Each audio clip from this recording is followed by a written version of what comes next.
Caminábamos cerca de Macroplaza. Ya era tarde, ya no había transporte y teníamos que caminar.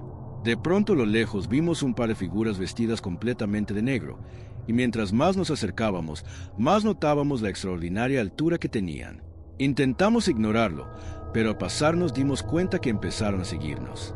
Y sus caras eran espantosas, como de muertos. Por supuesto, eso no va a ser fácil. Las historias de hoy van a ver, van a escuchar. Están mucho más cercanas de lo que creen. No se dejen llevar por el título. Estas historias les podrían pasar. Ojalá que no. Voy a darles, como siempre, una última oportunidad para ir a buscar otro tipo de contenido. A lo mejor de terror, pero que de menos miedo, porque estas historias se van a quedar con ustedes. Sobre todo si se les ocurre cometer la locura de escucharlas para dormir.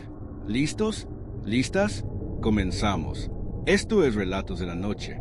Hola Aurel, te mando un saludo de mi parte y de un amigo. Somos fans de tu canal y te quiero compartir algo que le pasó a un compañero de trabajo, Javo. Él mismo me dio permiso de mandarte su historia. Esto pasó en Monterrey por ahí de 1994, cuando él tenía 14 años. Ese día se juntó con otros amigos de la secundaria, 4, en casa de uno de ellos, por la zona del barrio antiguo. Desde la tarde estuvieron ahí, entre tarea y plática, y se les fue el tiempo sin darse cuenta. Para cuando quisieron reaccionar, ya era alrededor de la 1 de la mañana. A esa hora ya no pasaban camiones. El último salía, según ellos, poco antes de las 12.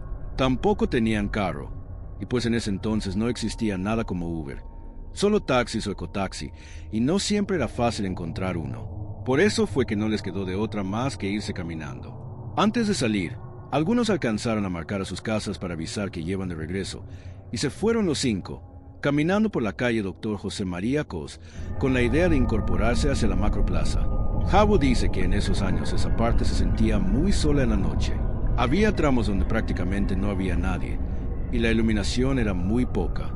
En una parte del camino tenían que bajar por unas escaleras para continuar. Esa zona estaba más oscura todavía, y no había otra forma de rodearla. Fue ahí donde vieron a 2 personas. Estaban a lo lejos, cerca de uno de los pocos faroles que alumbraban. Al principio no les pareció raro, 2 personas vestidas de negro, quietas, como si estuvieran simplemente ahí, y no se asustaron porque ellos eran 5. Pero mientras más se acercaban, algo empezó a parecerles muy raro. Parecía que esas 2 figuras eran más altas de lo normal. Era una sensación extraña que les provocaba verlos, como si su tamaño no estuviera bien definido al principio, pero se fue acomodando conforme avanzaban. Aún así no hicieron ruido, y entre ellos se dijeron en voz baja que pasaran sin llamar la atención. Supongo que quisieron creer que era algún efecto de la poca luz de farol de las sombras, y las figuras no se movían, ni siquiera parecían haberlos notado. Estaban de pie, mirándose a la nada. No estaban platicando entre ellos ni nada, simplemente viendo. Así que siguieron caminando, despacio, rodeándolos lo más posible. Abo iba adelante. El chico que iba hasta atrás fue el único que volteó, y en cuanto lo hizo, gritó. Dice Abo que fue un grito horrible que los estremeció a todos. El chico gritó así porque en ese momento, al voltear, las 2 figuras ya no estaban en el mismo lugar. Estaban mucho más cerca de ellos. No vio cómo se movieron, ni las escuchó caminar, pero ya estaban ahí, cerca, y los estaban viendo. Eso fue suficiente. Los 5 salieron corriendo sin pensarlo. No voltearon, nada más corrían escuchando sus propios pasos y algo más atrás, hasta que vieron un taxi a lo lejos. El señor estaba adentro, y al verlos venir así desesperados, abrió las puertas sin preguntar nada. Se subieron como pudieron, prácticamente aventándose, y el señor arrancó en ese instante. Y cuando el carro empezó a moverse, uno de ellos escuchó algo atrás. Un golpe, como si alguien hubiera alcanzado a pegarle la cajuela. Pero nadie quiso voltear. Ya en movimiento, el taxista preguntó qué estaba pasando, que quiénes eran esos que lo seguían, pero no se detuvo. Fue en ese momento cuando el que venía hasta atrás, el chico que los vio acercarse, empezó a quejarse. Decía que le ardía mucho la espalda, que le quemaba. Al principio pensaron que era por la corrida o por el susto, pero cuando uno de ellos le levantó la camiseta, vieron que tenía una especie de irritación que le cruzaba toda la espalda, roja, marcada, como una reacción fuerte en la piel, pero con forma. 3 líneas que bajaban desde el hombro hasta casi la cintura. Nadie dijo nada. El taxi siguió avanzando por Padre Miev.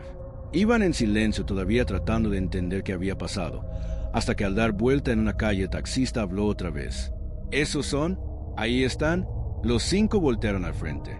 A lo lejos sobre la banqueta venían caminando 2 figuras, iguales, mismo negro, misma altura, avanzando hacia donde ellos estaban. El taxista no esperó más, dio la vuelta en ese momento y tomó otra calle alejándose, y por suerte ya no volvieron a verlas. El taxista fue dejando a cada uno en su casa.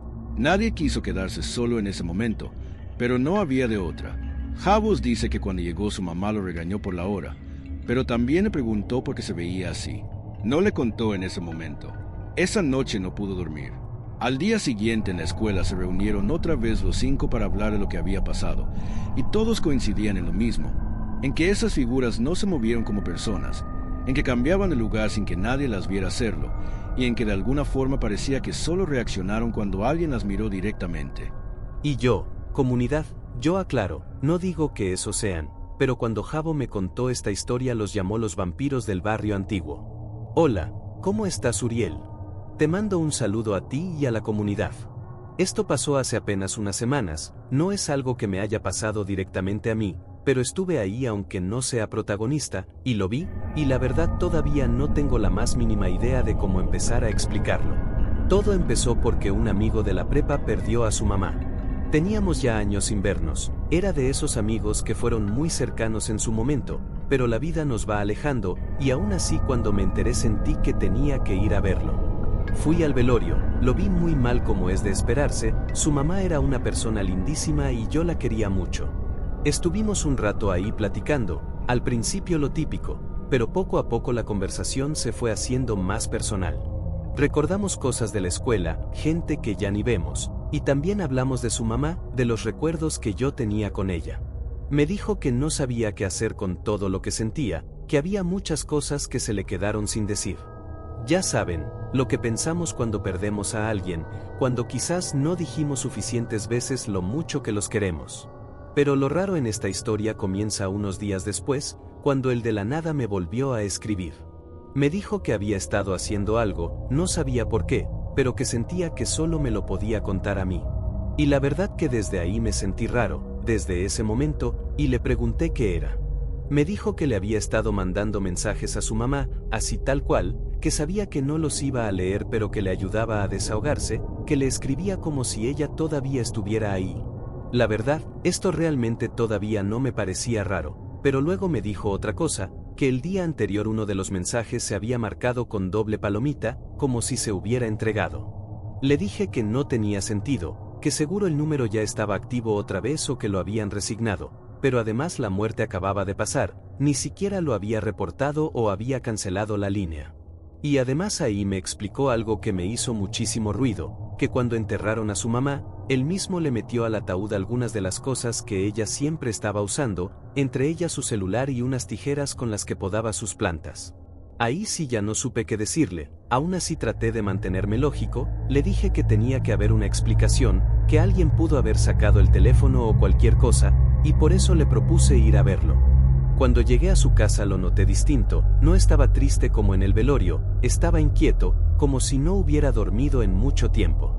Luego me dijo algo que acababa de cambiar, me dijo que ya no eran solo las palomitas entregado, me dijo que ahora le estaban respondiendo.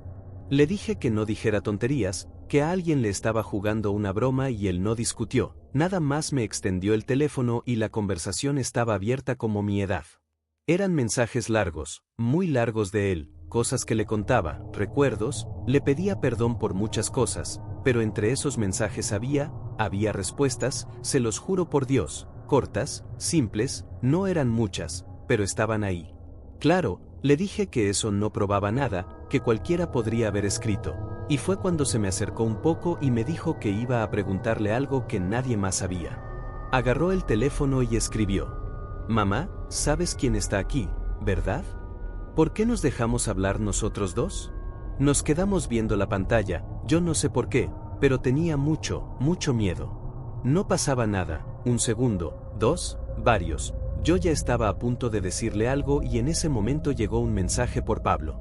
Se me revolvió el estómago porque era cierto, porque ese era el motivo por el que nos habíamos distanciado, y no era algo que él anduviera contando, era algo que solo podíamos saber él y yo. Se me quedó viendo y me dijo, ¿ves?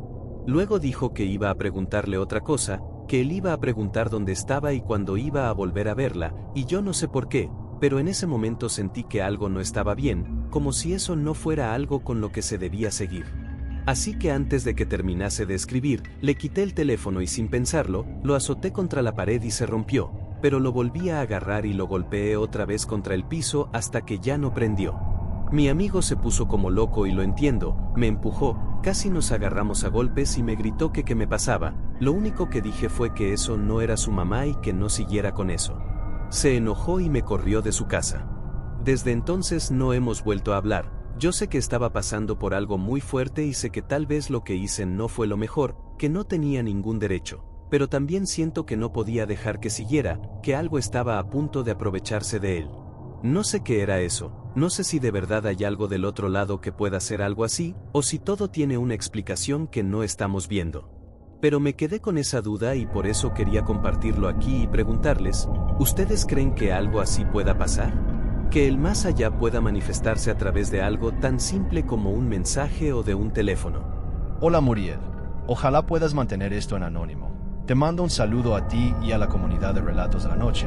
Esto que te voy a contar no es una historia de miedo como tal, pero en mi familia siempre se ha sentido como algo que no se terminó de cerrar. Viene desde hace varias generaciones. Según lo que nos han contado, todo empieza con mi tatarabuela. Ella llegó a México desde Francia siendo niña, junto con su mamá. Nunca se supo bien por qué huyeron, solo que venían escapando de algo. Se establecieron en un municipio de Nuevo León. Ahí fue donde creció y donde empezó a acercarse a cosas que hasta hoy en mi familia nadie menciona con claridad. Solo dicen que su mamá sabía de trabajos, de rituales, cosas así. Con los años mi tatarabuela terminó aprendiendo también. Después se casó y tuvo una hija que sería mi tatarabuela. Allí intentó enseñarle lo mismo, pero se negó. Nunca quiso saber nada de eso. Siempre dijo que le daba miedo, aunque nunca explicó exactamente por qué. Allí es donde, según mi familia, todo se complica. Y es que verán, durante la revolución el esposo de mi tatarabuela fue reclutado. No sé bien en qué grupo estaban y esos detalles, solo que en una de las vueltas que dio regresó muy mal, herido, prácticamente muriendo. Mi tatarabuela le pidió ayuda a su mamá, y lo que le respondió fue algo que se quedó en la familia, que cuando la muerte ya viene por alguien, no hay remedio que la detenga, a menos que se le dé otra cosa a cambio. No sé exactamente qué hicieron esa noche. Nadie lo sabe. Solo se dice que fue a puerta cerrada y que no dejaron entrar a nadie. Pero después de eso se recuperó. Vivió muchos años más. Y eso en su momento se tomó como un milagro. El problema es que no fue gratis. Eso se supo mucho tiempo después. Años más tarde mi familia se fue a vivir a San Luis Potosí. Y hasta pensaron que al cambiar de lugar podían dejar atrás lo que fuera que se había hecho. Pero no pasó. Y mi abuela, sin saber nada del pacto, siempre decía que sentía algo raro en la familia. Por eso se volvió muy devota. Se metió mucho a la iglesia como si estuviera tratando de compensar algo que ni siquiera entendía. Y fue ahí cuando empezó el patrón. En la familia se empezó a notar que cada 14 de febrero pasaba algo. Al principio eran cosas que podían parecer coincidencias, pero con el paso del tiempo se volvió imposible ignorarlo. Se perdieron 12 veces en la familia, por ejemplo, en embarazos distintos, los dos un 14 de febrero. Años después una hermana de mi abuela fue a visitarla con sus hijos. Dijo que había soñado con ella y que tenía que verla. Ese día uno de los niños cayó por unas escaleras, rodó hasta las sillas del tren y en ese momento el tren se movió unos metros hacia atrás. Y ahí murió. También un 14 de febrero. Ya me acerqué en el tiempo cuando yo era niño. Tuvimos un accidente en carretera. Íbamos varios de la familia y todos salimos heridos menos una sobrina. Ella no tenía nada y eso fue lo que llamó la atención porque de alguna forma ella era ya de otra generación. Los años pasaban y en esa fecha siempre ocurría algo. Pero lo más fuerte pasó en 2006. Ese día un tío tuvo un accidente y quedó muy grave. Casi al mismo tiempo en otra parte 2 tías y una prima iban en carretera cuando su carro se incendió. No pudieron salir. La única persona que sobrevivió fue una amiga que iba con ellas. Ella contó que intentó ayudar pero que los cinturones de ellas no se soltaban. Solo logró sacar el suyo. Ese día también fue 14 de febrero. Fue demasiado. Ahí fue cuando mi familia empezó a buscar explicaciones y fue cuando salió el diario. Es que dicen que existía un cuaderno que había dejado la mamá de mi tatarabuela, y es que dicen que existía un registro de la mamá de mi tatarabuela y que ahí venía escrito algo sobre ese trabajo. No les voy a mentir, no lo vi. No lo vimos todos. Eso lo leyeron mi abuelo y sus hermanos. Pero lo que alcanzaron a decir es que hablaba de un intercambio, de que la vida de ese hombre se había sostenido a cambio de algo que iba a seguir cobrando a la familia y que eso no se iba a terminar hasta cierta generación. No sé exactamente cómo estaba escrito. Nadie lo repite igual. Todos usan palabras distintas, pero coinciden en lo más importante, en que no era algo que se pudiera romper ni solucionar. Después de eso, lo único que hicieron fue esperar, y con el tiempo algo cambió. Un año en que lo que llegó el 14 de febrero fue una niña a la familia. Nació una bebé. Desde entonces ya no volvió a pasar nada. No sé si eso tenga que ver. No sé si de verdad se terminó. Pero en mi familia esa fecha sigue sintiéndose distinta. No como antes, pero tampoco como cualquier otro día. Sigue habiendo algo de miedo. Hola Murel, un saludo para todos los que nos lleguen a escuchar. Si este mensaje llega a publicarse, esto pasó en 2023 regresando de viaje en carretera con unos amigos. Íbamos 5 en el carro y todo era muy normal, de esos viajes que hacemos nomás para despejarnos un rato. Salimos en la tarde y ya veníamos de regreso de noche. Todo iba súper tranquilo. Música, plática, nadie pensando en nada raro, en nada que diera miedo, para nada, hasta que a uno de los que iba con nosotros le empezó a entrar una llamada y era su novia. Desde que vimos el nombre Bayo nos volteamos a ver. Él ya nos había contado que la reacción estaba pesada, que la chica era muy celosa, muy controladora, de esas personas que quieren saber todo el tiempo dónde están, con quién y por qué no contestan. Él dudó en contestar, pero al final lo hizo y no sé por qué, pero le puso un altavoz. Al principio nos reímos porque era lo típico, que dónde estaba, que por qué no le había avisado que había salido, que con quién iba. Él trató de llevarla tranquilo. Y le dijo que estaba con nosotros, con puros amigos, que habíamos salido un rato nada más, pero hubo un momento donde ella se quedó en silencio y fue un silencio bien raro y luego dijo algo que nos hizo voltearnos a ver entre todos. Empezó a decir exactamente por dónde íbamos, la cartera, una curva que acabábamos de pasar. Incluso mencionó un letrero que estaba a un lado del camino cuando íbamos pasando. Nos reímos porque pensamos que era coincidencia, que tenía tal vez un rastreador o algo así. Un AirTag, que estaba adivinando, que ya le había dicho antes por dónde íbamos a ir, pero luego dijo algo más específico, algo que acababa de pasar segundos antes con nosotros y ahí ya nadie se rió. De hecho le preguntamos cómo se ve eso, su novio también se lo preguntó y lo que contestó fue lo que cambió todo. Dijo muy tranquila, porque llevan a mi muerto con ustedes. Se hizo silencio en el carro, pero sepulcral como dicen, nadie supo qué decir, pensamos que era una broma de mal gusto, pero una broma, y le dijo que dejara de decir cosas así, que no era chistoso, pero ella no se rió ni cambió el tono, nada, siguió hablando como si nada, regañándolo y como si estuviera viendo lo mismo que nosotros, descubriendo lo que había delante, lo que acabábamos de dejar atrás. En algún momento uno de nosotros le pidió que colgara, que ya estaba bien y él terminó la llamada, pero ella siguió hablando y hablando y hablando y cada que sonaba el teléfono y él no contestaba, todos sentíamos un miedo extraño que hasta tiempo después nos animamos a confesar. Nadie quiso tocar su teléfono, nadie quiso contestarle como lo hubiéramos hecho a la novia de algún otro amigo, a una chica normal. Seguimos manejando así un buen rato en silencio, hasta que uno de nosotros le preguntó a él directamente qué estaba pasando y fue cuando él dijo algo que no nos había contado antes, que su novia estaba metida en algo, que su familia tenía una religión o algo así muy raro y que su mamá hacía trabajos. No explicó más y la verdad nadie le pidió que explicara. Esa noche se nos hizo larguísima, nadie durmió bien, nadie quiso hablar mucho del tema y lo más raro es que él siguió con ella, pero dejó de juntarse con nosotros, se fue alejando poco a poco hasta que ya no supimos más y hasta hoy ninguno de los que íbamos en ese carro ha vuelto a mencionar esa noche. Pero a mí no se me olvida, sobre todo esa frase, porque llevan a mi muerto con ustedes.